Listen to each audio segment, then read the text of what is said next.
Bienvenue dans Expansion, un podcast par Eric Flack qui s'adresse à toutes celles et ceux qui cherchent à constamment en apprendre plus et à s'améliorer aussi bien mentalement que physiquement.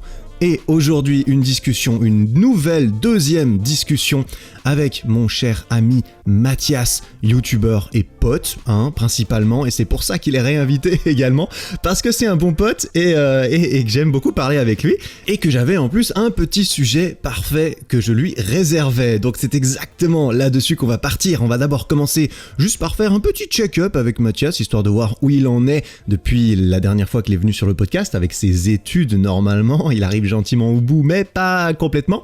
Ensuite, on va se plonger dans le vif du sujet, le perfectionnisme. On va discuter de notre relation personnelle avec lui, à quel point est-ce qu'on se considère comme tel, Mathias et moi, et comment est-ce que ça affecte notre travail principalement, mais également les autres domaines de notre vie. Et au fur et à mesure de notre discussion, on fera un petit peu naturellement émerger deux visages différents du perfectionnisme. Au bout de notre discussion, on arrive un petit peu à esquisser le parcours du perfectionniste, en tout cas un exemple de parcours qu'un perfectionniste peut éventuellement suivre, avec le côté sombre, celui de l'insécurité, de la procrastination, de l'imposture, qui peuvent être extrêmement liés avec ce trait de personnalité, et le côté de lumière, celui de l'ambition, de l'ambition flamboyante, mais parfois un peu trop flamboyante au point qu'on puisse très facilement se brûler. C'est ce dont on va discuter aussi tous les deux, et on va aussi discuter de pistes un petit peu pour s'améliorer quand on aime voler un petit peu trop près du soleil. Voilà, c'était vraiment une super discussion, comme je m'y attendais, clairement. Moi, ça m'a beaucoup plu, donc j'espère qu'elle te plaira autant qu'à moi. Sans plus attendre, voici ma discussion avec Mathias. Bon, Mathias, mec, ça fait plaisir de te revoir sur le podcast. Il y a eu pas mal de demandes. Le premier épisode avec toi était déjà très cool pour moi à enregistrer, mais avait été bien accueilli. Et du coup, re-bienvenue sur le podcast. Remercie pour l'invitation, ça fait grave plaisir. Toujours cool d'échanger avec toi autour de ce micro. En face à face, les yeux dans les yeux, comme ça. Voilà.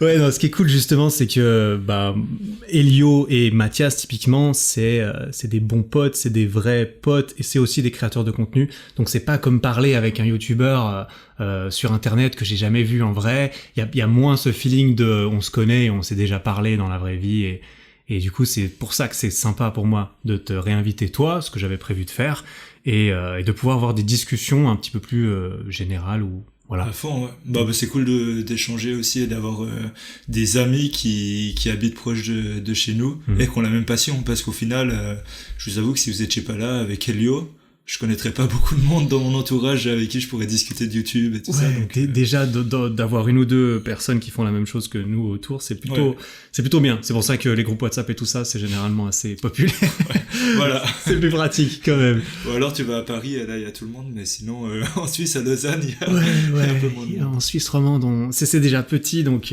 c'est chaud. Et du coup, la dernière fois qu'on s'est parlé, dans ce podcast, c'était il y a 3 mois, sauf erreur à la fin, je t'avais demandé, du coup, les études, c'est pas ta passion de ouf du moment, t'es plutôt sur YouTube, sur ton business, mais tu termines tes études. Là, t'as fini tes études? Alors là, je suis en stage en quelque sorte, mais je suis en stage un peu chez Bilost, donc ça va. T'es en stage chez toi-même? Chez moi-même.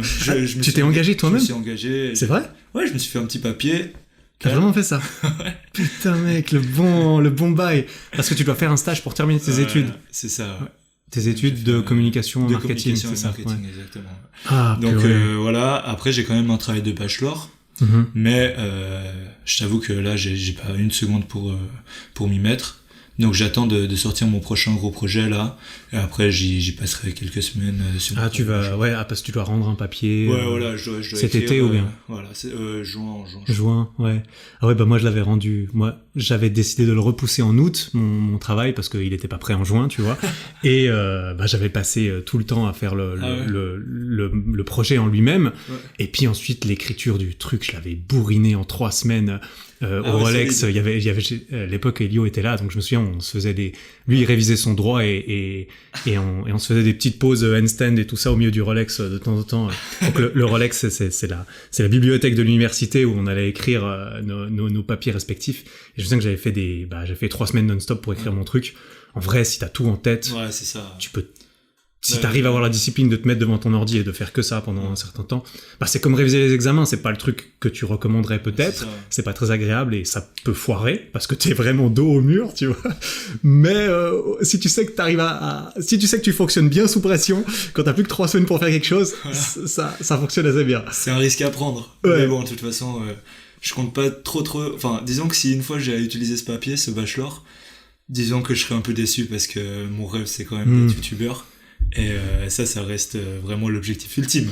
Donc si après j'en ai besoin, je t'avoue que ça va pas forcément me plaire. Putain, mec, mais on sait jamais. C'est un peu comme moi, hein, maintenant que tu dis ça, j'avoue, moi j'ai mon diplôme, tu vois, je l'ai terminé, il est bien rangé, je l'ai jamais sorti de son truc. C'est vrai que le jour où je dois le sortir pour mettre à jour mon CV, j'aurais un petit passement au cœur. Ça va faire bizarre. Je vais devoir valoriser mon diplôme une fois. Ouh, ça serait pas une bonne nouvelle. Ah ouais, vraiment, clairement. Oh putain, ouais, ok. On espère ne jamais avoir besoin de nos diplômes. Alors, c'est tout ce que je te souhaite, Mathias, que tu l'obtiennes, que t'aies le petit parachute et que je pense que vis-à-vis des parents et tout, on est bien d'accord que c'est bien de pouvoir montrer le diplôme, hein. Oui, c'est que vis-à-vis de ça, hein, pour moi. Ouais, c'est que vis-à-vis de ça. Ouais, je comprends. Du coup, bien occupé à côté et bien à fond sur tes projets. Forcément, on se connaît bien, on reste au courant. Moi, je regarde tes vidéos, tes stories, on discute de temps en temps. Donc, je vois un peu ce qui se passe. T'as pas l'air de rien branler de tes journées, clairement, et il me semble que c'est le cas. Pour en venir un peu au sujet de la discussion que j'avais pensé, parce que tu vois, je me fais des petites listes, en fait, pour ces podcasts, et puis il y a certains sujets où je me dis, ce serait tellement plus cool d'en parler avec quelqu'un d'autre et de simplement pouvoir avoir l'avis de quelqu'un d'autre là-dessus. Et le sujet pour lequel ton nom m'est venu à l'esprit immédiatement, qui est sur ma liste depuis un moment, c'est le perfectionnisme. Ah là là. Le perfectionnisme, ou l'art de vouloir que les choses soient parfaites ou aussi proches de la perfection, qui est une notion complètement subjective de toute façon, qui est propre à chacun, que possible. Et voilà, comme je le pensais et comme je te l'ai dit juste avant, rapidement, qu'on commence à enregistrer, moi je me considère pas comme le plus gros des bâcleurs et des glandeurs, et tu vois, je me considère comme je me considère comme perfectionniste, on dira, mais peut-être un petit peu trop. Okay. Pourtant, de ce que je te connais et de ce que je vois que tu fais, et de même comment tu l'annonces souvent ouvertement, toi t'es quand même bien hardcore aussi là-dessus, hein. En tout cas, c'est l'image que j'en ai, tu vois. Moi, je te dis sincèrement ce que je vois. J'ai l'impression, quand je vois Mathias, son travail, ce qui sort et comment il fait les choses, il n'y a pas la place au hasard, il n'y a pas la place au on verra, on laisse ça. Il n'y a pas de environ, tu vois. On est sûr que c'est bien, que c'est fini, que c'est millimétré. Et du coup, j'avais envie d'avoir un peu, de pouvoir discuter un peu de ça avec toi. Déjà, pour commencer, est-ce que cette image que j'ai de toi, est-ce que toi tu as cette image de toi-même ou comment est-ce que tu te vois vis-à-vis de ça? Ah ouais, bien sûr. Alors franchement, c'est même devenu hyper anxiogène depuis quelques temps. Franchement là, je suis à un point où des fois j'arrive pas à dormir parce que je me demande si j'ai bien fait l'exportation, si l'exportation je l'ai bien faite dans le bon format, mais est-ce que j'ai pas oublié un truc, est-ce que j'ai bien sélectionné toutes les vidéos, même des petits trucs comme ça qui pour certains ont aucune importance, et même pour moi c'est pas non plus le truc qui va me faire louper ma carrière, tu vois, d'avoir oublié un fichier, un truc comme ça, et même sur des délires comme ça, mais ça m'empêche de dormir. Et même sur des petits détails de la vidéo, je me dis, genre, tu sais, souvent je fais des exportations pour mes vidéos avant de la mettre sur YouTube. Ouais, pour voir à quoi ça ressemble. Je pense que n'importe quel youtubeur moi je fais ça aussi. Mais il y a pas tout le monde qui fait ça. Typiquement, moi je pourrais jamais, tu vois, mais il y a certains youtubeurs, je sais, c'est leur monteur qui exporte la vidéo, qui la met en ligne sur leur chaîne, et ensuite elle est publiée toute seule. Et les mecs ne la re-regardent même pas avant. Moi je sais que c'est impossible pour moi, en tout cas pour l'instant, mais ouais. Vas-y, continue, parce que effectivement tout le monde fonctionne différemment. Ouais, clairement. Mais dans le sens où après je regarde la vidéo, je mets des annotations de ce que j'aurais changé, etc. Et des fois c'est fou parce que dans mes annotations, j'ai par exemple pour le son, le son ça se met sur le logiciel, c'est des décibels, donc tu peux avoir 1 dB, 2 dB, etc. Des fois je me lâche des moins 0,3 dB. Genre pareil. en mode je vois la diff entre le 0,5 et le 1, tu vois. Genre, bien sûr, 0,3 décibels. Il faudrait mettre 0,3 décibels en moins sur ce passage parce que la musique est un tout petit peu trop forte, tu vois. Moi c'est la même chose. Mais toi genre, mais ça change rien, personne va entendre, personne va voir la différence, etc. Mais moi c'est un truc, tant que c'est pas fait, je peux pas dormir, je me sentirais mal.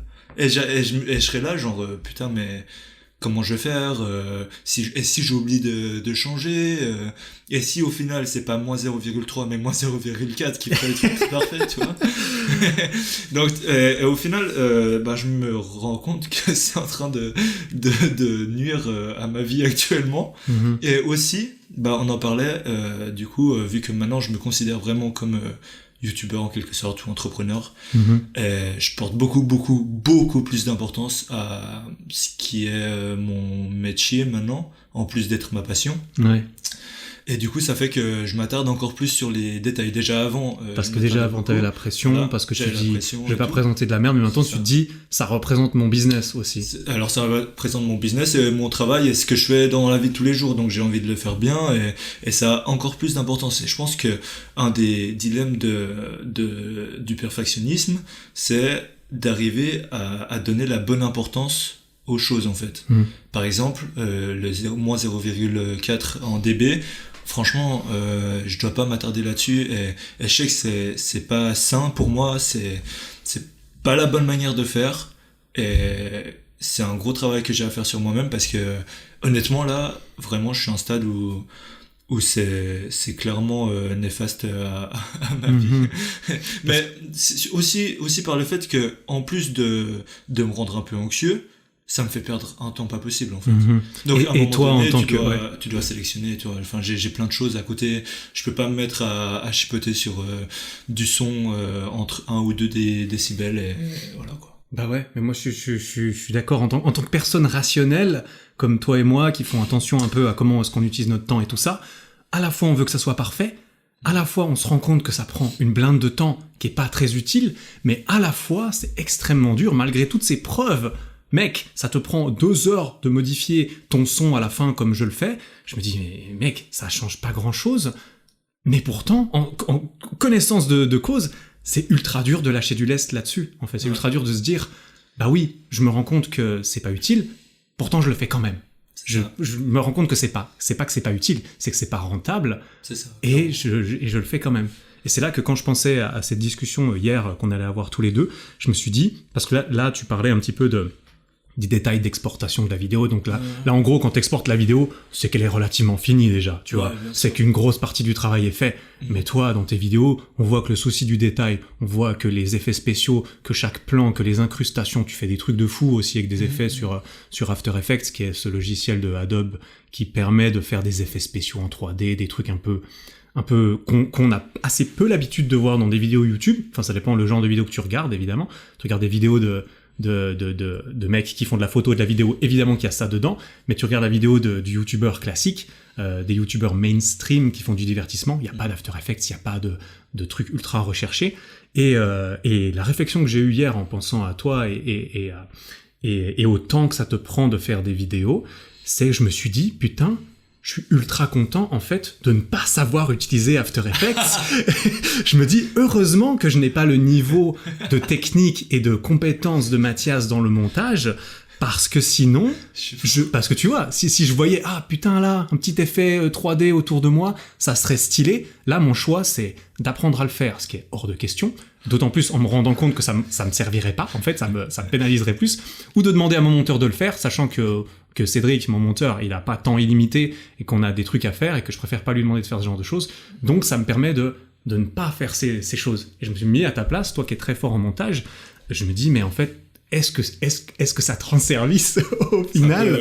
Trop de savoir, tu le savoir, quoi. Bah, surtout quand tu le couples à cette mentalité de... Je sais pas si toi c'est comme moi, mais moi souvent je vois ma vidéo pas mal dans ma tête avant qu'elle sorte. Bien et une fois que j'ai une idée précise sur un truc, il faut que ça soit dedans. Ouais. C'est-à-dire si je vois un petit machin, toi tu te dis, peut-être un moment tu te dis, putain, ce petit effet 3D là où je fais sortir l'écran un hologramme de mon téléphone au-dessus de moi là, il y en a pour 3 secondes de vidéo, ça serait stylé, ça va me prendre 3 heures à faire. mais une fois que tu l'as en tête, tu peux plus l'enlever de ta tête et t'es obligé de le faire. Ah ouais, Je sais pas si toi aussi t'as ce genre de... Ah ouais, non, je refuse d'aller à l'encontre de ma créativité en quelque sorte. Ouais. De mon esprit, de mes idées et tout ça. Et au final, bon, après, j'en suis fier à la fin, en fait. C'est ça aussi qui me pousse à continuer à être perfectionniste et à vouloir faire les choses aussi bien. C'est que quand j'ai fini mon projet et tout, j'arrive avec une vidéo qui a une qualité, pour moi, avec plus d'effets, plus de choses un peu qu'on a moins l'habitude de voir que la majorité des vidéos qu'on a sur YouTube. Et c'est aussi une certaine fierté pour moi. Donc, c'est un entre-deux. Il y a des points négatifs, mais il y a aussi le côté positif qui me rend assez fier de mon travail et de ce que je peux proposer aux gens. Et qui, je pense, sur le long terme aussi, a été un moyen de me différencier parce que quand je regarde les commentaires, souvent ça parle du montage et que je pense que un bon nombre des personnes qui regardent mes vidéos les regardent parce que le montage est vraiment quali et que j'y passe des années, quoi. Et qu'elles savent en cliquant qu'elles sauront ce qu'elles vont avoir. Voilà, aussi. En fait. Mais le truc là-dedans, la question que je me pose vis-à-vis de ça, c'est que en fait, tu mets la barre très très haute en termes de qualité de production, de montage. Tu sais que mettre la barre aussi haut, ça demande beaucoup plus d'heures qui sont peut-être pas toujours entre guillemets ultra rentables, tu vois. On parle de 0,7 décibels, ce genre de 0,7 décibels qui prend du temps à la fin d'un montage. Évidemment, découper les rushs comme il faut, il y a une base de la vidéo, ça prend du temps, c'est normal, il faut le faire. Après, il y a le fignolage, entre guillemets, la perfection, la petite cerise de perfection que tu mets par-dessus à la fin. Est-ce que, en fait, je me demande si toi, tu as ça en tête quand tu fais tes vidéos, est-ce que tu as l'impression qu'une fois que tu as mis la barre à ce niveau-là, et que tu as l'impression, du coup, tu me le dis toi-même, que les gens, ils s'attendent à ce qu'il y ait un montage parfait, est-ce que tu as l'impression que ça te met la pression de toujours faire au moins aussi bien, ou de toujours faire plus, de toujours faire mieux, et est-ce que c'est soutenable à très long terme? Peut-être pas. Est-ce que c'est pas ça qui ralentit encore la fréquence de vidéo de plus en plus parce qu'il faut que ça soit encore meilleur que la fois d'avant, etc. Comment tu vois ça? C'est un équilibre que, au final, sur le long terme, je dois retrouver. Parce que là, je pense être un peu au début, vraiment, du dilemme, un peu de... Là, tu te rends compte qu'il y a, que ça te met un peu des freins, peut-être. Exactement, enfin, c'est ça. Comme tu l'as dit, il y a des bons et des mauvais côtés. Voilà. Mais c'est surtout après la vidéo d'Elon Musk où là j'ai fait un gros step-up au niveau de la qualité, et même au niveau du montage et du dynamisme, et tout ça. Une vidéo de 30 minutes, là, tu avais passé du temps, ça se voit, hein, putain. Et je t'avoue que quand j'ai fini et que j'ai sorti ce projet de Elon Musk, et je t'avoue que j'ai eu beaucoup de peine. Et j'ai pris beaucoup de temps à m'en remettre. Ouais. Vraiment. J'étais comme ça, avec une vidéo de 30 minutes qui avait été plus travaillée que n'importe quelle autre vidéo et tout, et qui avait énormément plu, qui a été franchement grave regardée. En plus, ça a marché, tu vois. Alors tant mieux, on a envie de dire tant mieux, mais ça aurait été plus facile de remettre en question si ça avait foiré, tu vois. et du coup, je me suis dit, mais... vas-y, là, faut que je me relance dans un truc, ça peut pas être moins bien, sinon les gens ils seront déçus, et au final, ce que j'ai fait derrière, c'est une vidéo de motivation de 4 minutes. Qui était quand même ultra dense et quali. Elle était dense, quali, mais quand même, au niveau du travail, il y avait moins que celle d'Elon Musk, clairement, et c'est un autre format, en fait. Et je pense que, justement, je vais pouvoir varier par la suite avec les formats où j'ai pas envie de faire une vidéo de 30 minutes, une vidéo de motivation de 30 minutes, parce que déjà, 4 minutes, ça déjà, pas au format. C'est bien, c'est correct, tu vois, mais au-dessus de 6-7 minutes, une vidéo de motivation, j'ai compris, tu vois, au bout d'un moment, ça me saoule, tu vois. Je dis à consommer, pas oui, bien sûr, à créer. Mais par contre, une vidéo comme Elon Musk, en dessous de 20-30 minutes, pour moi, c'est une vidéo qui aurait eu beaucoup moins de classe, en quelque sorte, et moins de valeur, tout simplement. Et c'est pour ça que, par rapport au format que je proposais, je vais pouvoir varier au niveau du temps que je pourrais y accorder, tu vois. C'est pour ça aussi que j'ai envie de varier, et je dois essayer des nouveaux formats et tout ça. Puis, même si je devais faire que des vidéos comme Elon Musk, ça me saoulerait. Si je devais faire que des vidéos comme la vidéo de motivation, pareil, je serais saoulé au bout d'un moment. Donc c'est bien si je peux varier avec les formats, et du coup, par la suite, parce que là j'y arrive pas trop, mais par la suite trouver vraiment un équilibre entre le temps que je vais accorder à chaque format et puis quand est-ce que je sors le tel format, etc. Après il y a encore un autre dilemme à trouver et que je vais devoir travailler, c'est clairement me mettre des limites par rapport à certains effets, tu vois. Je peux pas passer une semaine sur un effet qui dure 5 secondes, à part si vraiment l'effet c'est le si, tournant. tu vois, voilà, t'es en train d'essayer de rationaliser le pourquoi tu l'as fait jusqu'à présent. Non, mais à part si vraiment c'est un point clé de la vidéo, si et ça, mais ce qui est rarement le cas dans mes vidéos. Quand on regarde les choses en face, voilà. Les tournants importants, il y en a quand même pas 15 par vidéo. Voilà, c'est ça. T'as rarement besoin d'un effet d'une semaine en plus pour faire un tournant, parce que souvent les tournants, ils sont plus au niveau des émotions et tout ça, voilà, rarement dans les effets After Effects. Effectivement. Ils sont là un peu du bonus, moi. Ils sont là pour soutenir, parce que si une vidéo elle plaît, si elle fonctionne, c'est qu'elle fait naître des émotions, elle divertit, elle fait rire, elle fait pleurer, elle motive entre guillemets, et les effets, le montage, c'est un petit peu censé peut-être enjoliver tout ça, amplifier, booster le message de base, parce qu'évidemment faire des effets spéciaux sur une vidéo de ton mur, tu vois, on s'en fout. Il y a rien, tu rajouter rien sur rien, amplifier rien, ça va rien donner. Mais ouais, je vois le truc parce que. Mais est-ce que tu as déjà réfléchi, est-ce que tu vois, parce que tu me dis voilà, évidemment les formats vidéo expérience, 30 jours à faire quelque chose, une semaine à faire quelque chose, bah oui, on va pas faire une vidéo de 2 minutes 30 là-dessus. Est-ce que tu as déjà réfléchi à des nouveaux formats qui te demanderaient moins de production, qui du coup te permettrait d'avoir une fréquence de vidéo plus élevée, j'imagine, parce que c'est quand même un petit peu le but. Parce que moi, c'est aussi une question que je me pose beaucoup, c'est effectivement varier les formats. Certains formats sont plus adaptés à du travail, à de la prod. Et est-ce que tu as des idées ? J'ai déjà malheureusement réfléchi à des autres formats, mais tous les formats auxquels j'ai réfléchi prennent plus de travail que celle d'Elon Musk. Ah putain, ah ouais, non, t'es d'accord. Donc t'as orienté ta réflexion. Très mal fait la réflexion. Pas encore dans le bon sens peut-être alors. Ah putain. Non, j'ai 2-3 idées, mais malheureusement, de plus en plus mes vidéos se transforment en projet carrément. Et c'est exactement c'est exactement la réflexion que je me suis faite ces derniers temps, parce que j'avais l'impression moi aussi d'entrer dans une spirale où tout était de mieux en mieux, parce que depuis quelques mois maintenant j'ai Cédric qui vient me filmer, lui il est fort en effets spéciaux, il peut me faire ces choses auxquelles je n'avais pas accès avant parce que je me refusais d'apprendre ça, parce que j'avais pas le temps entre guillemets de faire ça. La qualité pure et dure de mes vidéos augmentée, maintenant on filme tout en 4K, tout est mieux, tout est plus joli, tout est plus pro.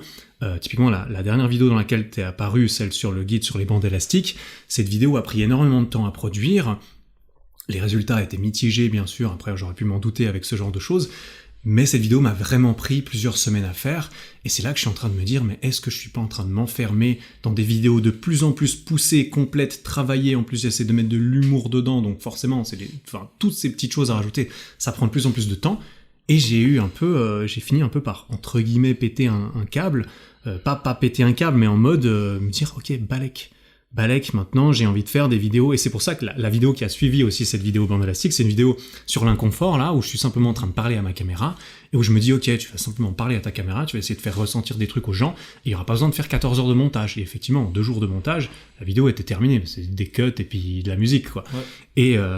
Et je me suis dit, il faut absolument que j'arrive à cultiver un peu ce genre de format, ce genre de vidéo, et surtout de me détacher, en fait, de vouloir contrôler chaque putain de milliseconde de la vidéo, et surtout chaque putain de millisecondes de paroles et de choses, tu vois. Toi, je sais que t'as beaucoup écrit tes vidéos, tu as beaucoup fait de scripts, peut-être tu le fais encore beaucoup. Moi, j'essaie justement consciemment de me détacher de ces scripts, parce que ça prend un temps de fou, et je me rends compte que ça me robotise pas mal aussi dans les émotions et la délivrance du message, la livraison du message dans la vidéo. Ouais. Moi en fait, je t'avoue, le format un peu facecam comme ça, où tu peux discuter de certaines choses, etc., j'y ai pensé justement, en voulant faire passer juste des messages. Des fois je me pose devant la caméra et je discute. Déjà aussi parce que ça me permettrait d'échanger vraiment avec la communauté sur un sujet qui peut être intéressant, et aussi qu'ils puissent voir un peu l'envers du décor de ma vie en fait, pas uniquement à travers des vidéos qui sont sont travaillés à fond, qui sont aussi beaucoup dynamisés au final. Ouais. Où chaque milliseconde Ça ressemble moins à la vraie vie en fait, du coup, quand il y a plein Exactement. d'effets et de Et choses du coup, comme ça. je pense alterner entre un gros projet et puis peut-être une vidéo où je parle, justement, je voulais parler de l'anxiété un peu en vidéo. Ce serait hyper intéressant, tu vois. C'est ça. Parce qu'en plus, ça casserait un petit peu l'image de, du coup, Mathias. Voilà. Le Mathias, c'est le mec, et dans une certaine mesure, c'est complètement vrai, mais c'est le mec ultra carré. Chaque millimètre, chaque seconde de sa journée, elle est cadrée. Et Mathias, il réussit tout, il est parfait. Voilà. Et dans sa tête, tout va bien. En vrai, j'ai reçu beaucoup de messages de gens qui me disaient ouais putain j'aimerais trop être comme toi et tout, et des fois j'aimerais juste me poser en vidéo et leur montrer que regardez où ça peut mener aussi. Parce que moi au final ça m'a amené à des fois avoir beaucoup d'anxiété et à porter trop d'importance sur justement des petites choses qui me détruisent la vie au final, et à des fois me sentir mal comme tout le monde hein, oui, comme tout le monde bien sûr, mais juste de recevoir tous les jours des messages en mode ah ouais vas-y t'es trop fort, j'aimerais trop être comme toi, et tu vas toujours bien, t'es trop motivé et tout, des fois je me sens, je sais pas comment le prendre en fait. Toi genre cool merci, peut-être je t'ai apporté quelque chose du coup à travers mes vidéos, ça veut dire que je t'ai peut-être motivé etc, mais la vérité c'est que comme toi des fois je suis pas bien, et qu'en plus de ça de m'être poussé à travers au final le développement personnel et tout ça, ça m'a amené à devenir presque parano sur certaines choses tu vois, et il y a pas que du bon à en retirer. C'est pour ça que encore une fois, pour moi, le plus important dans tout ça, c'est l'équilibre que tu arrives à trouver dans ta vie entre le divertissement, entre ci et ça, et être capable de savoir de quoi tu es responsable, de pas être trop impacté par les choses dont tu n'es pas responsable, et aussi de donner la bonne importance aux choses, comme je disais avant. La bonne importance aux choses, et de réussir à trouver le bon niveau d'exigence envers soi-même. C'est ça. C'est là que c'est ce que je me dis, parce que les perfectionnistes, si on doit leur coller des étiquettes, c'est des gens qui sont très exigeants avec eux-mêmes, trop exigeants avec eux-mêmes, et pourtant, moi, très très longtemps, ces dernières années, à beaucoup bosser, j'étais là en mode, je suis exigeant avec moi-même, mais j'en suis super fier. Mais aujourd'hui, je me dis, est-ce que être trop exigeant avec moi-même quand j'ai moins besoin de le faire, quand je dors pas assez la nuit plusieurs jours de suite parce qu'il faut que je termine X projet, alors que ma vie est très loin d'en dépendre, je me demande, mais est-ce que l'exigence n'est pas poussée à un niveau contre-productif? Moi, de ce que j'ai vécu, même dans le sport aussi, beaucoup de personnes qui sont très exigeantes avec eux-mêmes, au final, il y a une corrélation avec le succès quand même, qui est clairement... on est d'accord. Qui est clairement... c'est le prix à payer du succès, alors, tu crois? Alors... On est obligé? Oui et non. Je pense qu'il y a toujours beaucoup de souffrance au début d'un succès, mais après, par la suite, si tu arrives à trouver un équilibre, c'est là que tu arrives à te stabiliser et continuer d'avancer en optimisant un peu ta manière de faire. Mais au début, je pense que tu dois te chercher, et pour réussir, il doit y avoir clairement une sorte de souffrance, quelle que soit un peu la manière ou pas, mais rien que le fait de travailler énormément, tu vois. Pour moi, alors, ok, maintenant, ça peut facilement se contredire avec des mecs qui sont sur TikTok et qui font 14 millions d'abonnés en faisant des vidéos vite fait, tu vois. Mais pour moi, beaucoup de succès, après, ça dépend aussi ce que tu entends par succès, mais beaucoup de succès, il y a eu beaucoup de travail derrière en fait. Donc, et même ceux qui font des vidéos de 6 secondes, on se rend même toi et moi du coup manifestement, j'en suis sûr, on se rend pas nécessairement compte du travail qu'il y a derrière. Bien sûr. Et que ceux qui entre guillemets ont énormément de succès overnight comme ça en une nuit, y en a, ça arrive, c'est comme gagner à la loterie concrètement. Ceux qui gagnent à la loterie, est-ce qu'ils ont eu du succès, est-ce qu'ils l'ont mérité entre guillemets? Ils ont eu un coup de cul. Ça veut pas dire que ça va continuer derrière, et que en fait les coups de cul comme ça change rien. C'est-à-dire que si t'étais dans le mal avant et que tu n'avançais pas, tu vas pas plus avancer après. Tu vas juste plus décliner. C'est comme Elio, il avait raconté ça. C'est que si aujourd'hui il y a Gérard qui gagne 1 million à la loterie et Jérémy qui se pète une jambe, eh bien tu regardes où ils en sont dans un mois, et Jérémy qui s'est pété une jambe est sûrement pas mal plus heureux que Gérard il était au sommet et ensuite il peut que redescendre, alors que Jérémy il était dans le trou et il peut que remonter. Du coup, c'est là ça que fait réfléchir. Hein. Ouais, tu vois. Non, clairement, pour moi, il y a un prix à payer pour tout succès. Et c'est rare de voir une personne qui réussit. Après, on a l'impression souvent Mais pour moi, j'ai jamais vu personne réussir sans être passé par un moment où il a dû vraiment charbonner de fou, ou alors il a peut-être été un peu mal à cause de certaines circonstances, etc. Même des joueurs de foot qui vivaient au final dans des bidonvilles et qui s'en sont sortis par la suite. Il y a toujours eu une base ou un moment où ça a été compliqué d'après moi. Mais... Et donc il vaut mieux... Moi je suis obligé d'être d'accord avec toi, parce qu'on est un peu dans la même situation, donc je préfère me dire on a choisi le bon chemin, et puis je suis bien content de ce que j'ai fait aujourd'hui. Toi, je suis sûr que t'es vachement fier de ce que tu fais aujourd'hui aussi, et j'ai bon espoir qu'on va trouver un équilibre là-dessus. J'essaie d'y travailler en fait. Ce qui est intéressant aussi avec cette discussion, c'est qu'actuellement, comme je l'ai dit, ces derniers mois, j'ai eu pas mal de réflexions à ce niveau-là, et j'avais envie de changer ma façon de faire. Par exemple, hier, là on enregistre cet épisode hier, lundi, il y a ma vidéo sur le Transformation Challenge qui est sortie, et dedans, c'est un facecam où je suis vachement plus naturel, je suis vachement plus bas les couilles. Genre, à la fin de la vidéo, je te balance un gros raw comme ça. Vraiment, genre, Cédric l'avait laissé au montage, je me suis dit, tiens, ça m'a fait rire, je l'ai laissé. Il y a plein de gens dans les commentaires qui disent, bon, j'étais pas convaincu, mais avec le raw de fin, là, c'est bon. Là, c'était l'argument de trop. Et moi, je me suis juste trop amusé à faire ce facecam parce que je partais un peu dans tous les sens, je m'en foutais un peu plus de mon texte. Pourtant, j'avais aussi un texte, hein. J'étais pas là pour raconter ma vie, c'était une vidéo où il fallait que je dise les événements, les dates, les machins, donc je savais ce que je devais dire. Et j'essaie de me lâcher un petit peu plus. Et en fait, ce qui est con, évidemment, mais ce qui est pourtant évident, c'est que je me lâche un peu plus. Moi, je m'amuse plus quand je fais le truc. Et les gens, ensuite, ils me disent... c'est plus naturel, c'est mieux, on a l'impression que c'est plus Eric, c'est plus inspirant, c'est plus sympa, c'est plus X, c'est plus Y. Et pourtant, je me dis, mais en fait, c'est moins parfait. C'est ça. Tu vois ? Bah ouais, parce qu'au final, on n'a pas l'habitude de voir des gens parfaits. En fait, jamais on en voit d'ailleurs. Donc au final, quoi qu'il en soit, la perfection, elle sera jamais là. Et chez beaucoup de monde, ben, c'est aussi les imperfections qu'on aime. C'est surtout ça. Bah en fait c'est ça, c'est pour ça que ça doit passer par à un moment donné l'acceptation et comme beaucoup de choses dans la vie, hein, c'est un peu comme les complexes. Et clairement je pense que ça donne un charme à la vidéo aussi, l'imperfection. Après il y a aussi plusieurs manières d'améliorer par exemple une vidéo. Donc soit tu peux le faire par le montage, soit tu peux le faire par le dynamisme que tu donnes, mais t'as pas besoin de passer forcément par des heures de montage, etc. Rien que dans le fait de couper les plans, tu peux améliorer ta vidéo d'une façon ou d'une autre avec des choses faciles. Et ça, je pense que c'est un bon moyen de le faire et voir aussi qu'est-ce qui te prend pas beaucoup de temps pour améliorer la vidéo. Et ça, c'est intéressant. Et qu'est-ce qui te prend 1000 ans, genre 2 semaines pour améliorer la vidéo, là c'est peut-être moins intéressant. Donc ça dépend aussi de comment tu travailles par la suite. Mais je pense qu'à un moment donné, on doit être capable aussi de prendre du recul sur ce qu'on fait et de se dire que de toute façon c'est des choses que les gens ils verront pas. Et les choses qui nous dérangent plairont peut-être aux autres. En fait, on crée notre contenu, mais il est aussi il est mis sur une plateforme où il y a plein de monde qui vont la regarder. Donc, tu dois avoir un regard un peu extérieur sur ton contenu. Donc, c'est assez bizarre, tu vois.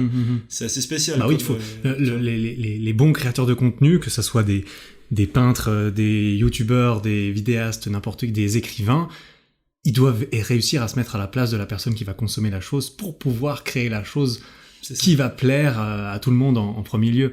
Et voilà. C'est pas hyper évident quand t'es coincé dans ta tête à faire ça depuis des années et tout.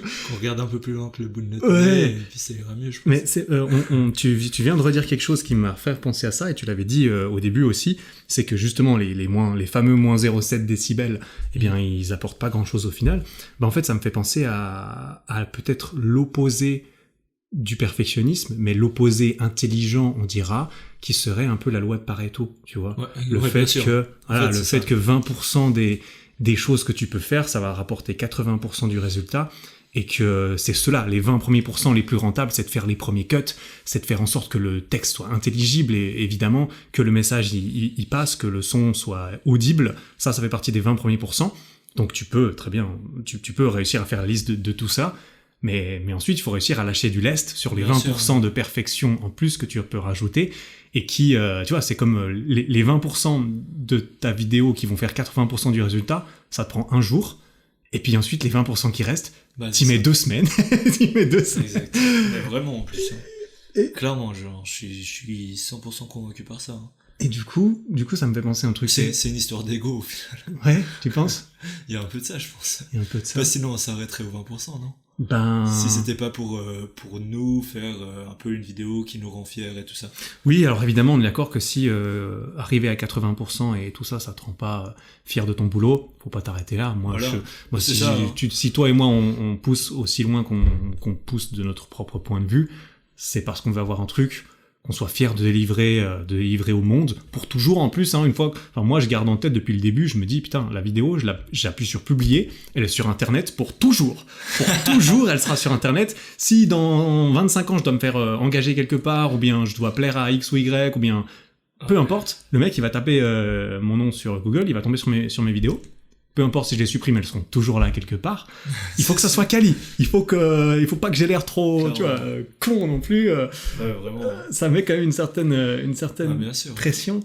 Et je me demande du coup, est-ce que toi, vu que t'es ultra pointilleux, on dira, dans ton travail, est-ce que c'est le cas dans tous les autres domaines de ta vie, ou est-ce qu'il y a des domaines où t'as beaucoup moins de problèmes à faire la part des choses? Parce que pour mon point de vue, c'est que par exemple du point de vue sport, du point de vue nutrition, alimentation, ça fait un moment que je me concentre, que je m'arrête à 80% de résultats. Parce que je me suis rendu compte que je m'en bats les couilles d'avoir les abdos ultra striés, de progresser au summum de mon potentiel parce que j'ai d'autres objectifs dans la vie. Et donc je me dis, ok, pour ça, je me contente des 20%. Je fais ce qu'il faut pour avoir 80% des résultats parce que ça me prend pas beaucoup de temps. Je laisse tomber avec plaisir le reste. Et c'est ce que je conseille aux gens de faire quand ils veulent perdre du poids, prendre du muscle, c'est de ne pas obséder sur les derniers pourcents, de prendre X compléments alimentaires à X moments, de compter de faire ultra gaffe, de plus aller au resto, de faire attention à l'index glycémique, de ce qui bouffe tout ça. On s'en bat les couilles selon moi. On s'en bat les couilles si tu n'es pas bodybuilder de compétition, etc. par exemple, parce que eux s'en battent pas les couilles et c'est normal. Donc j'arrive à lâcher du lest là-dessus. J'ai beaucoup plus de mal dans mon travail. Est-ce que toi, t'as l'impression qu'il y a des domaines dans ta vie où en fait, ça va. T'arrives à gérer ça autrement. Clairement.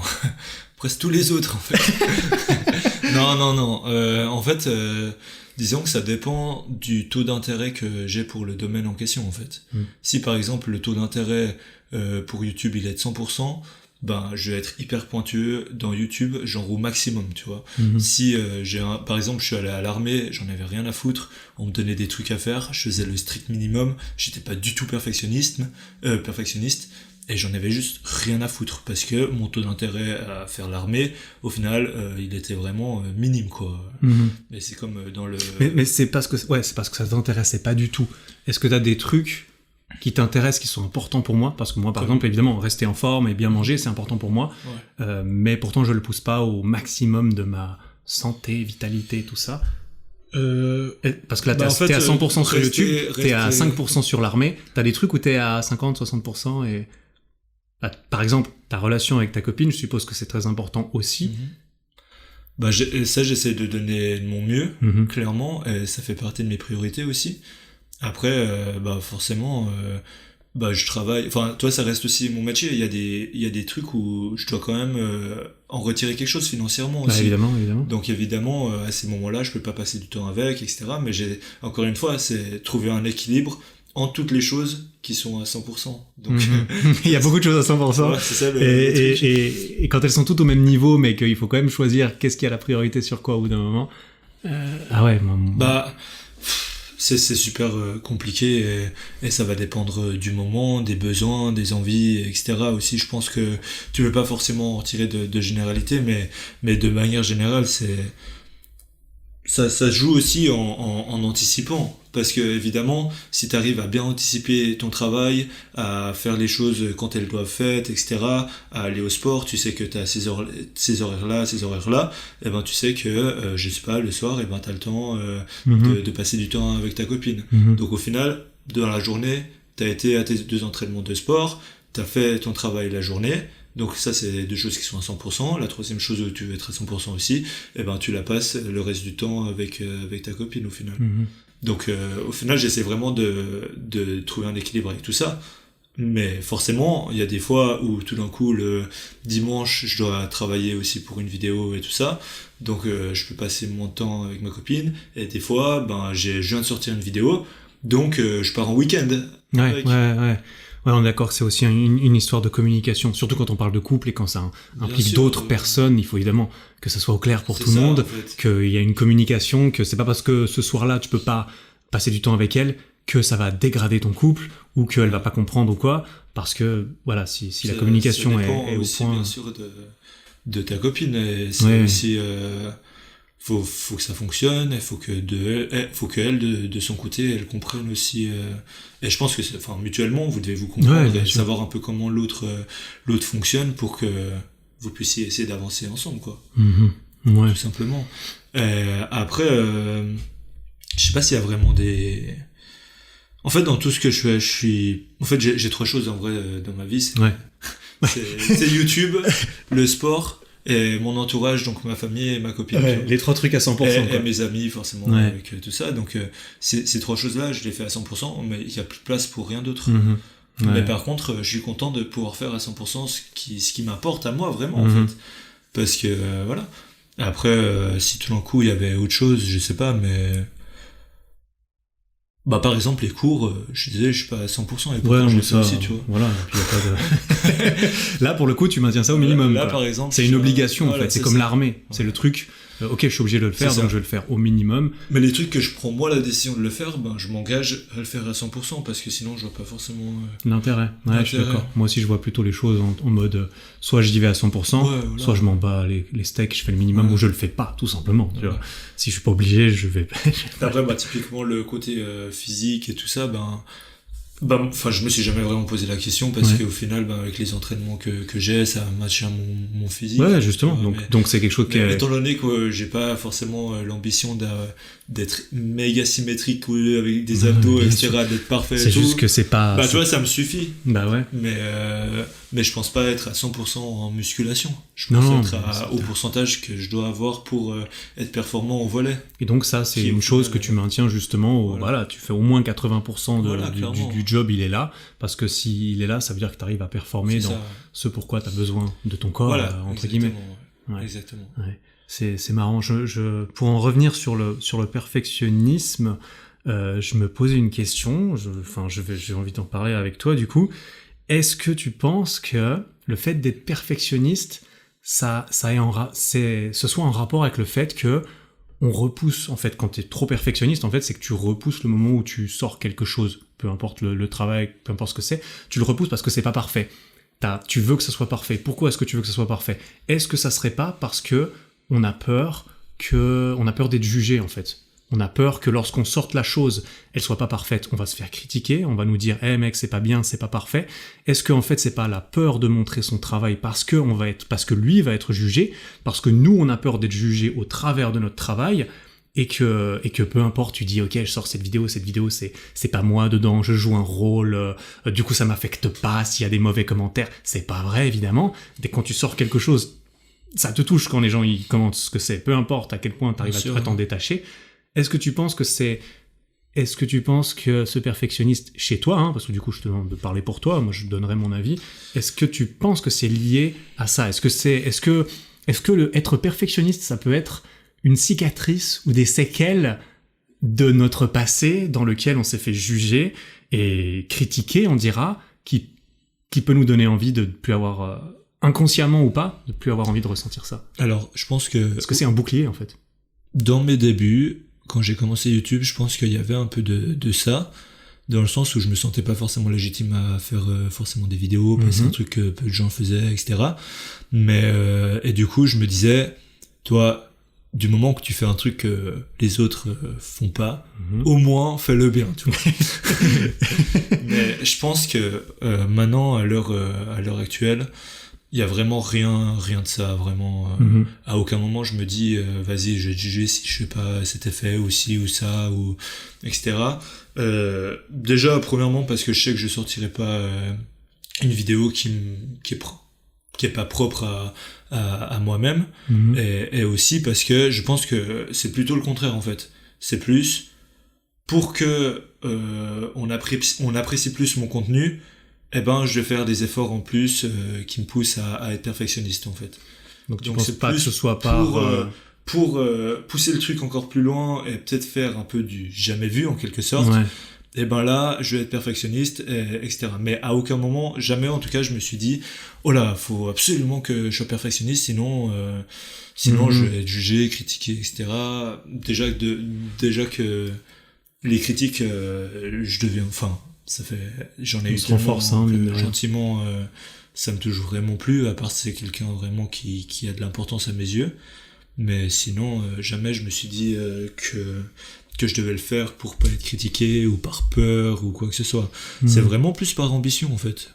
Clairement, par ambition de faire le meilleur. C'est un peu l'autre opposé du coup. Ouais, c'est un peu l'autre opposé. Et je pense que du coup, ce côté de peur derrière le perfectionniste, parce que je pense que ça touche des personnes, et c'est la raison, entre guillemets, pour laquelle c'est très péjoratif pour certaines personnes d'être perfectionniste. Moi, je me souviens, ma première vidéo, ça m'a pris 3 mois de la sortir parce qu'elle était pas bien, parce que il fallait que ça soit bien, il fallait que ça soit très bien. Et j'ai des potes là, aujourd'hui, il y a des potes qui se lancent dans des projets, qui veulent commencer sur les réseaux, etc. Et moi, je leur donne un peu le conseil, fais gaffe, tu vois, essaye de pas sortir une vidéo en 3 mois parce que c'est normal. Déjà, ça sert à rien de sortir le plus gros blockbuster de ta carrière quand il y a 0 personnes qui vont le regarder. Et en plus, t'es pas habitué. Le but, c'est de faire plus au début pour te renforcer, t'améliorer dans le contenu que tu crées, dans la chose que tu crées, et de réussir à sortir plus souvent ton travail pour pouvoir t'améliorer. Mais il y a aussi ce côté de, suivant dans quel domaine tu es, c'est quand tu fais de la création de contenu, souvent, tu te poses comme quelqu'un qui a de la valeur à ajouter. Tu vois, si tu fais du contenu, c'est que tu as de la valeur ajoutée, peu importe dans le domaine. Et tu as dit juste avant un truc qui m'a fait sursauter, c'est t'as dit, ouais, au début sur YouTube, je me sentais pas légitime. Pas nécessairement légitime. Et donc, je voulais que ça soit travaillé pour que ça soit bien. Et en fait, le perfectionnisme, c'est peut-être pas mal lié au syndrome de l'imposteur, ou le fait que lorsque tu te sens pas légitime et pas crédible, tu te dis d'autant plus il faut que ça soit bien, parfait, carré, etc. Et peut-être que ça s'est créé comme ça, et que c'est resté par la suite, mais que tout le reste, c'est parti au final. Ouais, justement, c'est ça que je me dis, est-ce que t'es pas obligé de passer possible, par là hein. Parce que moi j'ai l'impression que je suis passé par là aussi au début. Je voulais que mes vidéos elles soient bien, qu'elles soient carrées, que mon travail soit bien, parce que je voulais être crédible, parce que je voulais... Oui, alors que je combattais en même temps ce d'imposteur qui est souvent présent, je pense, quand tu commences quoi que ce soit de différent de ce que font les autres, comme tu le disais juste avant, entre guillemets, quelque chose de nouveau. Quand tu crées quoi que ce soit, ou que tu cherches à ajouter de la valeur, tu te demandes, à quasiment tout le monde, je pense, à un moment se dit, mais en fait, je suis qui pour dire ça? Ouais, pourquoi moi? Pourtant, il a pas lieu d'être, parce qu'il y a de toute façon cette phase d'apprentissage déjà qu'on doit accepter. Que au début, quand tu te lances dans un projet, etc., c'est normal que ton contenu il soit pas incroyable au début, et aussi c'est par la suite que tu vas prendre de l'expérience et que tu vas continuer d'avancer et progresser, et ensuite seulement tu vas faire du contenu correct. En fait, c'est pas ta première vidéo qui va être incroyable, ça c'est sûr, mais par contre si tu la fais pas, c'est sûr que tu vas jamais en faire d'incroyable. Donc pour moi c'est le processus, et encore une fois en fait le syndrome qu'on a eu donc d'imposteur, il vient du fait qu'on était beaucoup trop concentré sur le résultat et qu'on a oublié du coup de se concentrer sur le processus, parce qu'on peut difficilement être concentré sur les deux, et du coup si tu te concentres sur le résultat et que tu veux un truc parfait dès le début, c'est problématique, alors que si tu te concentres sur le processus, tu comprends que tu dois passer par plusieurs dizaines de vidéos avant d'en faire des vraiment bonnes et d'avoir des résultats. Et qu'évidemment tu peux pas arriver à un résultat sans avoir un processus de correct, et c'est pour ça que toi t'as mis 3 mois à faire ta première vidéo, c'est pour ça que moi aussi j'ai été hyper perfectionniste à mes débuts. Après c'est resté pour d'autres raisons, mais la base elle est que on doit comprendre comment les choses fonctionnent pour avancer de manière la plus juste en fait, la plus optimale et la plus saine pour nous aussi. Ouais, c'est intéressant ce que tu dis sur se concentrer sur le processus plutôt que le résultat. C'est un peu bateau, tu vois, c'est comme se concentrer sur le voyage plutôt que la destination, tu vois. Il y a des clichés tous les stéréotypes et les clichés ont un fond de vrai, bien sûr, dedans. Ça, c'est sûr. Mais c'est pas évident d'avoir ça en tête au départ, d'autant plus que c'est vrai que à nouveau, quand je repense à mes débuts, à mes potes et leur crainte, entre guillemets, de créer des nouvelles choses, c'est aussi le regard des autres. Le regard des autres, ils s'en foutent de comment t'as fini ta vidéo. Ils voient que le résultat, tu vois. Les autres, le monde, il ne voit que le résultat. Et de te dire toi-même que tu dois te concentrer tu vas pas te concentrer sur le paraître autant que sur le comment tu es arrivé à... Ouais, après, bon, il y a aussi une question d'entourage où quand tu te lances dans quelque chose, etc. Pour moi, c'était très compliqué parce que j'ai commencé assez jeune et forcément, crois-moi, enfin, quand t'es au collège et tout ça, genre les critiques, c'est pas le genre de truc où tes potes ils vont se dire vas-y, je vais être gentil avec lui aujourd'hui et toi, tu vois.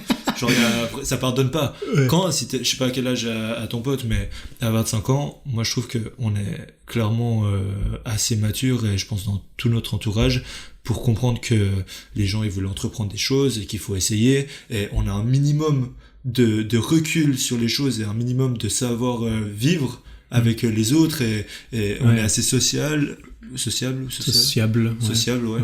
Pour comprendre pour accepter ce que l'autre il essaie d'entreprendre, pour accepter un nouveau départ ou simplement pour respecter l'autre. En fait, c'est une question de respect aussi. Ouais, et on a beaucoup plus le choix aussi sur les personnes desquelles on va entendre l'opinion. C'est ça. Parce que tu vas pas à l'école, tu vas plus à l'école, t'es plus contraint. Enfin, après, t'as le travail, t'as les collègues. Oui. Les collègues, on les choisit pas, on est d'accord, tout ça. Mais après, moi, j'ai du mal à me positionner vis-à-vis de ça parce que j'ai jamais eu de collègues. Mes collègues, c'est toi mon collègue, tu vois. Et toi, je t'ai choisi. J'ai choisi de parler avec toi aujourd'hui parce que ça me plaît, tu vois. Donc moi, j'ai un contrôle extrêmement puissant sur mon entourage, ce qui n'est pas le cas de tout le monde, et ce qui est encore moins le cas quand t'as 16 ans, que tu vas au collège et qu'il y a plein de gens que t'aimes pas. Il y en a qui t'emmerdent tous les jours à l'école et qui vont voir ta vidéo et qui vont. Ouais. Piquer ma récréation. Ils vont te piquer ton goûter à 10h là. Ils vont te frapper, ils vont te dire hey, regarde le fils à maman il se fait faire sa petite collation de 10h là, vas-y je vais te la prendre. Grave. Oh putain, je me suis jamais fait racketter des trucs moi. On t'a déjà volé des machins? Non, jamais quelqu'un est venu vers moi en mode donne-moi ton sandwich. Donne-moi ton sandwich, mec.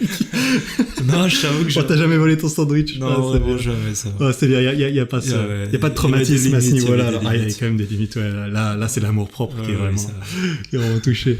Ouais, c'est marrant, on a fait un certain cheminement quand même, j'ai l'impression, dans cette discussion qui, du coup, pour essayer de résumer le truc, comment je le vois, c'est qu'au début, on est perfectionniste peut-être un peu plus parce qu'on veut pas mal faire, parce qu'on veut pas mal faire aux yeux des autres, parce que on veut se prouver à soi-même qu'on est crédible, qu'on n'est pas un imposteur et que c'est dans le processus qu'on va en apprendre. Toi et moi, manifestement, j'ai l'impression, on a dépassé ce stade maintenant. On se sent plus illégitime, on fait plus ça pour éviter de se faire critiquer autour de nous, mais on a poussé le truc de l'autre côté qui est que on a envie d'être exigeant, on a envie de faire des choses nouvelles, on a de l'ambition, et du coup, on en fait beaucoup, peut-être qu'on en fait trop. Exactement. Et donc ça, c'est la deuxième phase.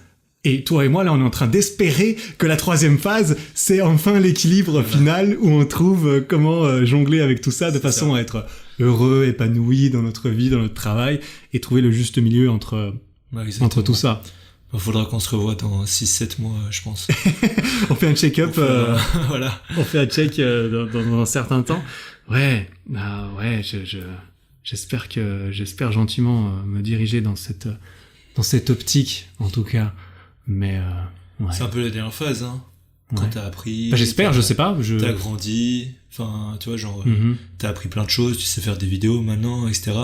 Maintenant, le but, c'est, enfin, tu vois, genre, même financièrement, on s'en sort bien et maintenant, enfin, le but ultime, c'est d'aller chercher plus le bonheur que n'importe quoi d'autre. Et donc, de bien réussir à trouver le bon équilibre entre les choses qu'on a dans notre vie, etc. Ouais. Bah ouais, justement, c'est un peu les réflexions que je me fais ces derniers temps, c'est qu'au bout d'un moment, on en parlait aussi juste avant le podcast, au bout du moment où t'es stable, financièrement ça va, tout va bien, quelle est la motivation qu'on continue? Même on se disait juste avant le podcast, putain, heureusement qu'on gagne pas au loto, tu vois, parce que c'est quand même une motivation intéressante au début de pouvoir réussir à subvenir à ses besoins, peu importe le domaine, ne serait-ce que trouver un travail, tu vois, trouver un travail entre guillemets standard avec un salaire, etc. C'est un processus. Il faut sûrement faire des études, il faut en tout cas se faire interviewer, trouver un job, faire un apprentissage, c'est tout un processus qui ensuite te donne le loisir d'avoir cette stabilité. Et une fois que tu as trouvé cette stabilité, peu importe le domaine, le nôtre sur YouTube est pas très conventionnel, tu vois. Donc c'est pas ça qui parlera le plus aux gens qui écoutent. Mais à partir de là, il faut se concentrer sur une fois que l'argent c'est plus une motivation, il faut quand même avoir autre chose. Et c'est pour ça qu'on se disait heureusement qu'il y a eu ce processus pour arriver au moment où on a cette stabilité, parce que ça nous permet de découvrir pourquoi on va vouloir continuer après. Ouais, c'est ça. Mais en fait, c'est même pas l'idée d'être millionnaire, d'être riche, etc. C'est vraiment l'idée d'être assez bien pour justement aller chercher après l'épanouissement et le bonheur, en fait. Parce que si on devait se battre contre l'argent tous les jours, etc., et qu'on devait faire des vidéos tous les 2 jours pour manger, réussir à manger, exactement, eh ben, on serait pas forcément épanoui et tout ça. Donc, le premier challenge, c'est réussir à s'en sortir financièrement et d'être plus ou moins libre. Et ensuite, tout ça doit résulter à devenir le plus épanoui possible et le plus heureux, en fait. Donc, changer sa façon de faire les choses, probablement aussi. Exactement. Et ce que je disais avant, si moi j'ai la liberté un jour de pouvoir faire 4 mois sans vidéo, et bon, en vrai je me la donne presque déjà, mais non, mais dans le sens où si je pouvais le faire, bah au final je pense que c'est comme ça que je serais le plus heureux, parce que j'arriverais à faire vraiment les meilleurs projets, les meilleures vidéos, et que chaque vidéo elle amène une certaine valeur qui se démarque de ce qu'on a l'habitude de voir sur YouTube. Et au final, c'est ça mon but, c'est d'amener la plus grande valeur aux gens, et non pas d'amener la plus grande valeur aux gens tout en toi-même t'y retrouvant au maximum dans l'histoire. Exactement, quoi. C'est ça. Ouais. Parce que si ça te prend 4 mois de faire une vidéo, c'est aussi parce que ce qui serait bien, ce qui serait cool, c'est ce qu'on se disait avec Elio aussi une fois, un petit peu le kiff, le rêve, c'est d'arriver au stade où en fait tu fais ce que tu veux. Genre, tu vois, moi, ce podcast, ça concrétise un petit peu ce rêve gentiment, parce que je fais pas ça pour devenir millionnaire. Tu vois, le podcast, on est d'accord, c'est pas là-dedans que tu fais de l'argent. C'est vraiment un kiff, et c'est vraiment juste pour pouvoir partager des idées et avoir des discussions intéressantes comme on a maintenant. Mais c'est juste pour cultiver, en fait, faire ce que je veux parce que ça me rend heureux, indépendamment du reste, peu importe si ça marche pas. Voilà. Et du coup, si ça te prenait 4 mois, là où je voulais en venir avec tout ça, c'est que si ça te prenait 4 mois de faire cette vidéo, c'est parce que tu prendrais le temps. Si elle te prend 4 mois, si tu fais cette vidéo, c'est parce que tu as les options. Et avoir des options dans la vie, c'est un beau luxe à viser, je pense. Eh bien, tu pourrais faire ce qui te plaît, dans le temps qui te plaît. Voilà. Et en plus, en conséquence, quand tu sors cette vidéo qui te plaît, que tu as pris ton temps de faire, à quel moment elle va pas marcher, tu vois. Au bout d'un moment, à partir du moment où tu en es là où tu en es à ce moment-là, c'est que t'as fait tes preuves, que tu sais que quand tu vas sortir cette vidéo, les gens ils sauront que au moins c'est un truc énorme et que ça va leur plaire. Et qu'en plus si ça te plaît à toi, si ça te plaît à toi et que ça plaît à personne d'autre, c'est quand même bizarre, tu vois. En vrai, c'est qu'il y a quand même un truc bizarre. Si t'as même pas réussi à trouver il y a toujours des gens qui s'intéressent aux mêmes choses que toi. Il faut juste les trouver. Dans la création de contenu, c'est un petit peu ça. Forcément, tu fais du fitness, tu vas parler à plus de gens que si tu fais de je sais pas, de la culture du chou rouge, tu vois. Ça, c'est peut-être, il y a peut-être moins de marché là-dessus. Mais je suis sûr qu'il y a sûrement des vidéos sur comment faire pousser un chou rouge efficacement. Je suis sûr que ça doit exister. Il y a des petites chaînes de jardinage. Sûr, ouais. Jardinage, c'est encore assez gros, je pense. Ouais, c'est un peu plus gros que le chou rouge. C'est un peu plus gros que le chou rouge, déjà, ouais. Ouais. Ah ouais. Bon. T'as encore un truc à rajouter sur le... je pense qu'on a fait le tour, gentiment. Ouais. C'était bien intéressant, en tout cas, de pouvoir partager un peu ces pensées avec toi. Du coup, pour la suite, en attendant le prochain épisode qu'on se refera dans quelques mois, peut-être, dans quelques mois, du coup, forcément, la prochaine fois que tu es invité sur ce podcast, je te demanderai, alors Mathias, tu te souviens, la dernière fois, on avait parlé, est-ce que tu as pensé à des nouveaux formats, est-ce que tu as réussi à lâcher un peu du lest, etc. Parce que toi, du coup, en ce qui concerne le montage et tout ça, des vidéos, ce qui te prend le plus de temps, j'en suis sûr, tu veux continuer à le faire toi-même. Bien sûr. Jusqu'à un horizon que tu ne vois pas encore. C'est plus tout le reste que je vais essayer tu veux déléguer tout le reste. Ouais. C'est aussi ce qui te plaît le plus, j'imagine. Ouais, clairement. Si tu passes autant de temps à faire tes montages, c'est que ça te chauffe. Ouais, je kiffe. Ah ouais, je kiffe. Je comprends. Si j'avais temps illimité, là, je suis en train de bosser sur le montage de ma vidéo Wim Hof, là, sur le froid, qui va sortir, dans quelques jours après l'épisode de ce podcast, 3-4 jours après. Et je me suis replongé dans un montage comme je l'avais pas fait depuis longtemps. Ouais. Putain, c'est le kiff quand même. Non, c'est le kiff de contrôler le truc. Enfin, tu peux pas faire des vidéos YouTube si t'aimes pas faire du montage. Ouais. Enfin, tu peux. Oui, non, sûrement tu peux. Mais autant aimer ça, parce que putain, c'est tellement cool de pouvoir créer ces petits trucs, de t'améliorer sur le dynamisme, de travailler sur le storytelling, sachant que le montage, ça fait beaucoup du storytelling des trucs et des émotions. On en parle, mais je pense que pour revenir sur le perfectionnisme, je pense qu'il y a aussi quelque chose qui fait que j'ai pas délégué quoi que ce soit dans ma vie depuis que j'ai commencé, c'est que justement je suis beaucoup trop perfectionniste pour déléguer quoi que ce soit. Et par exemple, je sais pas, mais je serais incapable de donner le montage à quelqu'un, ou comme toi tu disais, ou même qui publie pour moi. Ouais, alors ça, c'est impensable. Tu vois ce que je veux dire? Impensable. Genre déléguer pour moi c'est quelque chose qui est vraiment compliqué. Évidemment je vais devoir le faire par la suite, mais c'est quelque chose qui me fait peur, vraiment. Il me semble dans l'entrepreneuriat c'est un des démons les plus courants, c'est qu'une fois que t'as créé ton bébé, que tu t'occupes toi-même de ton bébé, t'as pas envie de poser ton bébé chez la crèche qui s'en occupe pour toi H24. T'as quand même envie de continuer à t'occuper de ton bébé, t'as envie de le voir grandir, t'as envie de te sentir impliqué dans le processus, et en plus t'as envie que les choses soient bien faites. Et vu que personne ne les fait mieux que toi, ça c'est toujours le cas. Pas oublier ça. C'est là qu'il faut lâcher du truc et de se dire, ok, est-ce que je préfère que ça soit à 100% et que ça me prenne 100 heures, ou est-ce que je préfère que ça soit à 94% et que ça me prenne 12 heures. Et c'est là qu'il faut être d'accord, de se dire, ok, ça va être 6% en dessous de mes attentes, mais ça va me libérer 3 jours pour faire d'autres trucs qui peuvent faire monter la machine, ou qui peuvent me rapprocher du bonheur.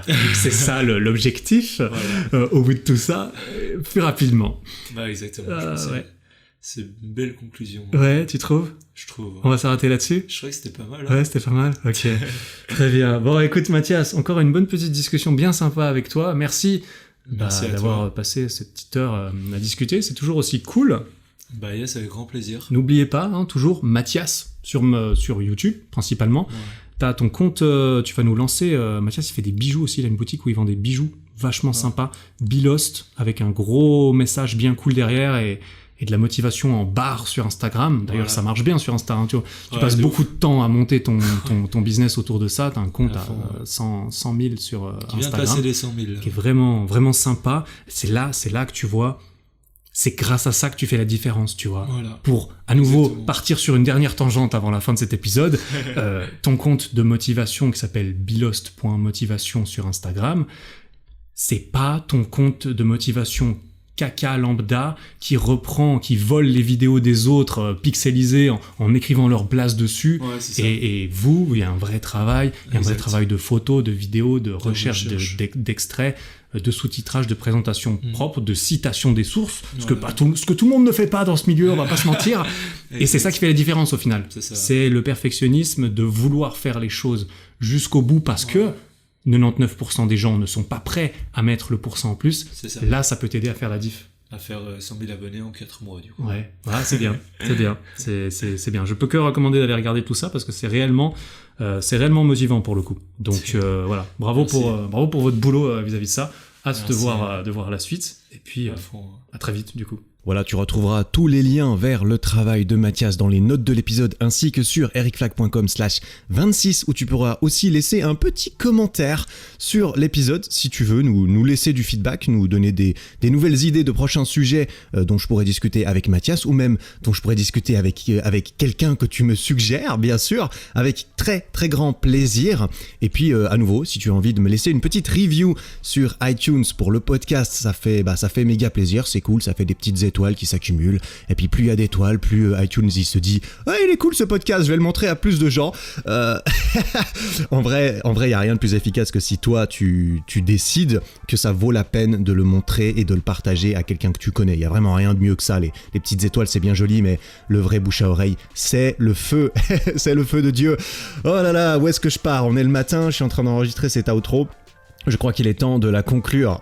Voilà, merci beaucoup pour ton temps. On se retrouve jeudi prochain pour un petit épisode solo, très certainement. Voilà, moi et mon micro, comme d'hab. Et en attendant, travaille bien. prends soin de toi.